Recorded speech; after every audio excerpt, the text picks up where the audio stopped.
हाँ, तुम यही ढूंढ रहे थे ना, जी पैट प्रिपरेशन कैसे स्टार्ट करूँ। This video is for you. Understand, first and foremost जब जी पैट प्रिपरेशन स्टार्ट कर रहे हो, it's almost as simple as तुमने तुम्हारी मंजिल तो डिसाइड कर ली कि मुझे G PAT all India rank 1 लाना है, बट वो मंजिल का पूरा सफ़र, पूरा जर्नी कैसे होने वाला है, that is the planning. Moment you have planning in place, that's where you get started. कोई भी सब्जेक्ट, कोई भी टॉपिक, कोई भी चैप्टर ऐसे मत उठा लेना just because you like it. नहीं, मुझे फार्मास्यूटिकल इंजीनियरिंग पसंद है, मुझे क्लिनिकल फार्मेसी पसंद है, इसका मतलब ये नहीं कि मैं 10-10, 15-15 दिन सिर्फ यही 2 सब्जेक्ट पढूँ। नहीं, क्योंकि मेरे एंट्रेंसेस में इस पे से ज़्यादा डिटेल्ड क्वेश्चंस आते नहीं हैं।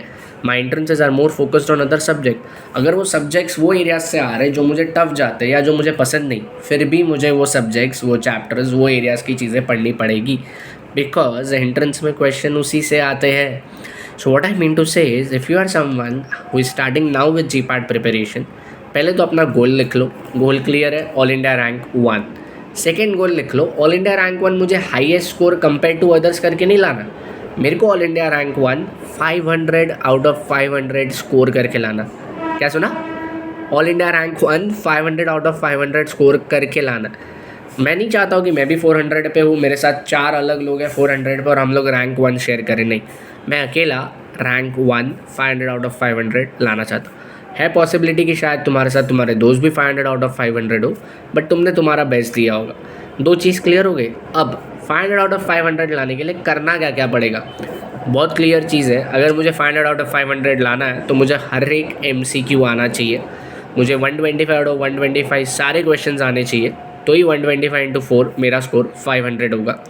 फोर्थ, अगर मेरे को 125 आउट ऑफ 125 स्कोर करना है तो मैं जितने भी क्वेश्चन पेपर सॉल्व करूँ, फिर वो एक चैप्टर का हो, एक सब्जेक्ट का हो, सेमी फुल लेंथ हो, फुल लेंथ हो जी पैट के जैसा, या फार्मा एलाइड का यूनिक कॉन्सेप्ट हो क्लस्टर वाला, हर एक क्वेश्चन पेपर का हर एक क्वेश्चन सॉल्व करना।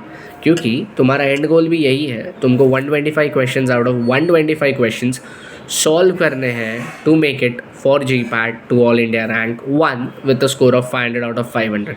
5 चीज़ें तो क्लियर हो गई, क्या करना है, कैसे करना है। 6th, कौन सा सब्जेक्ट पहले पढ़ना है। इसके लिए मैंने एक वीडियो पहले बनाया हुआ है कि पहले के ईयर के क्वेश्चन पेपर सॉल्व करने हैं क्या, गो थ्रू दैट। उसको आपको ये आइडिया मिलेगा उसमें से कि कौन सी चीज़ें पहले करनी है, कौन से सब्जेक्ट के कौन से चीज़ों पे ध्यान देना है। जैसे मैं फार्माकोलॉजी की बात करूँ, फार्माकोलॉजी का मुझे क्लासिफिकेशन, ADR ज़्यादा इंपॉर्टेंट है। मैकेनिज्म ऑफ एक्शन एक लाइन का भी रहा तो भी चलेगा, कुछ स्पेसिफिक हो तो वो स्पेशल इंपॉर्टेंस है, वो पता होना चाहिए। सो ऐसे मैं हर एक सब्जेक्ट के स्पेसिफिक वीडियोज़ बनाऊँगा कि कौन से सब्जेक्ट से कौन सी चीज़ पर ज़्यादा ध्यान देना है, what is the pattern to be followed. Don't worry, वो वीडियो भी बहुत जल्दी आ जाएगा। मोस्ट इंपॉर्टेंट इज़ कौन से सब्जेक्ट को कितना टाइम देना। मैं शायद फार्माकोलॉजी को ज़्यादा टाइम दूंगा क्योंकि मेरे लिए फार्माकोलॉजी वीक है, बट अगर तेरा फार्माकोलॉजी स्ट्रॉन्ग है, नॉट नेसेसरी कि तुझे भी फार्माकोलॉजी के लिए उतना ही टाइम देना है जितना मैंने अलॉट किया है।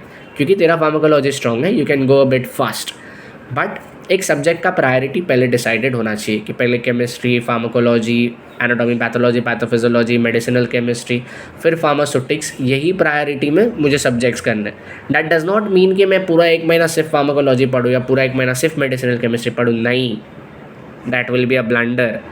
Keep it a mixture. क्योंकि होगा क्या, तुमने पूरा महीना सिर्फ फार्माकोलॉजी पढ़ा, नेक्स्ट महीना पूरा बायोकेम पढ़ा, तीसरे महीने में जब तुम फार्माकोलॉजी का कुछ भी याद करने जाओगे, रेयर पॉसिबिलिटी कि तुमको वो लेवल तक चीज़ें याद हो। सो डिवाइड इट, 2-3 दिन फार्माकोलॉजी मेडिकेम, 2-3 दिन बायोकेम, 2-3 दिन ऑर्गेनिक केमिस्ट्री, सो दैट मेरे सारे के सारे सब्जेक्ट बैलेंस चले, मेरे सारे के सारे सब्जेक्ट धीरे धीरे धीरे धीरे एक लेवल पे स्ट्रॉन्ग हो जाए।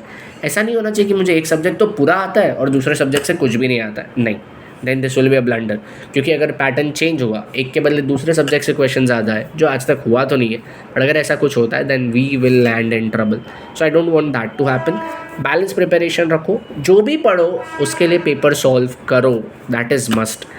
Unless and until you solve a question paper, you will never get an idea that what you have read, are you able to apply that. जब तक आपको यही क्लैरिटी नहीं होगा कि मैंने जो पढ़ा है वो मैं अप्लाई कर पा रहा हूँ कि नहीं, it won't be a easy गो। कहीं ना कहीं आपको ये भी पहले ही करना पड़ेगा। I hope that makes it simpler for you till now what is supposed to be done and what not. This was just the part 1. Stay tuned for the next upcoming part कि जी PAT का preparation continue कैसे करना है। See you on the other side very soon. Thank you so much.